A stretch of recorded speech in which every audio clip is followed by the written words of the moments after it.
kami sudah ingin mengatakan bahwa sudah seperti itulah yang menjadi perencanaan secara terpadu lintas kementerian di bawah Pak Menko, dan Kementerian Pertanian sudah siap untuk melakukan penanganan khususnya pada lahan pengembangan di rawan gambut yang ada. Dan khusus untuk rawan gambut itu memang kami akan selalu berfokus pada 164.000 hektar dulu untuk tahap pertama yang memang existing sudah bisa kita lakukan intervensi dalam waktu atau agenda cepatnya itu bisa sampai situ. Sambil menunggu pematangan lahan yang seperti direncanakan oleh Pak Menko atas perintah Bapak Presiden untuk di atas sampai 250 sampai 300.000 hektar. Tetapi kita dalam tahap pertama untuk 2020 ini izin Pak Menko kalau mungkin memang kita berkonsentrasi di 164 karena tentu penanganan di lahan rawa adalah penanganan yang extra power itu maksudnya tidak seperti lahan sawah di Jawa, lahan sawah di dataran rendah atau di gunung. Dia membutuhkan perhatian yang lebih khusus. Yang kedua, pengembangan itu memang harus tersentuh dengan kepemilikan dan ketersediaan petani dalam lahan-lahan ekstensifikasi yang harus dikembangkan.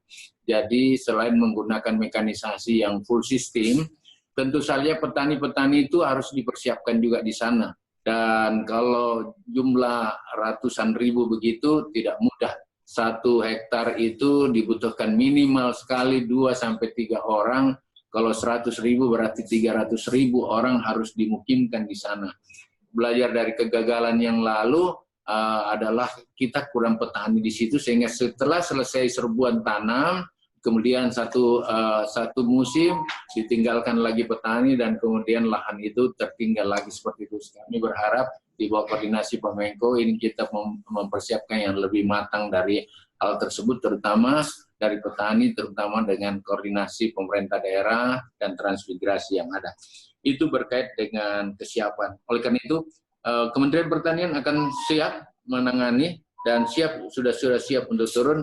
Izin Pak Menko kalau mungkin sekalian besok kami ke lapangan dulu Pak, ke Kalimantan Tengah, udah janjian Pak Gubernurnya. Saya lihat dulu lapangan supaya saya yakin memberi input seperti apa penanganan yang lebih jauh. Yang kedua, penanganan 11 bahan pokok pangan dasar di bawah koordinasi kami. Dalam neraca nasional kita aman Pak, sampai Juli ini aman. Memang kontraksi ada beberapa, khususnya menyangkut bawang merah sekarang. Dan bawang merah secara stok nasional sebenarnya siap di beberapa sentra-sentra yang ada, terkendala pada distribusinya karena khususnya pada pengangkutan lokal darat dari satu misalnya contohnya dari Brebes atau dari tempat lain dari Nrekang. Kegiatan transportasi darat ke pelabuhan itu ada gangguan, katakan tidak normatif. Sopir yang dari satu daerah merah misalnya COVID, kalau dia kembali dia harus diisolasi dan lain-lain segala macam, sehingga pergerakannya tidak secepat yang ada. Oleh karena itu ini penanganan ini, dan saya kira instruksi Bapak Presiden agar kami bisa menggunakan bersama Menteri Perdagangan tentu dan lain-lain yang diperintah oleh Pak Menko, pesawat-pesawat TNI untuk kita bisa pakai adalah bagian-bagian yang ada. Tidak banyak lagi Pak Menko yang saya kira menjadi defisit pada neraca yang ada, karena gula juga sebenarnya tinggal pematangan distribusinya yang harus lebih kuat, atau stok lokalnya yang harus kita penuhi.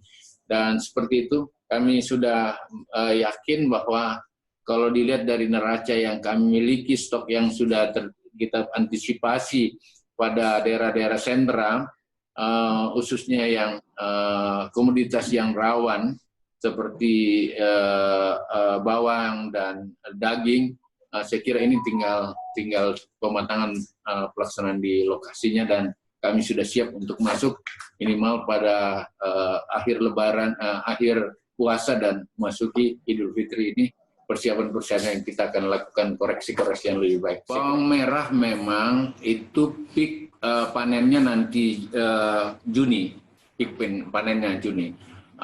Karena kemarin ada pergeseran katakanlah hujan yang dan lain-lain. Tetapi untuk Mei, bulan Mei kita punya stok 78.700 itu neraca nasional kita. Oleh karena memang bulan Mei ini distribusinya yang harus kita memang bagi dengan tepat gitu. Jadi kami siap Pak. Ini hari juga kami kerja Pak Menko untuk mempersiapkan melihat di mana titik-titik yang harus didistribusi. Tadi udah ada penegasan Bapak Presiden untuk kami gunakan fasilitas TNI untuk bisa melakukan ini menerobos. Sekali lagi kenaikan harga lebih banyak dipicu oleh distribusi yang tidak normatif. Tetapi pengalaman kami kalau sudah diserang ke satu daerah, wilayah, maka langsung stabilitasnya bisa kita capai. Terima kasih Pak.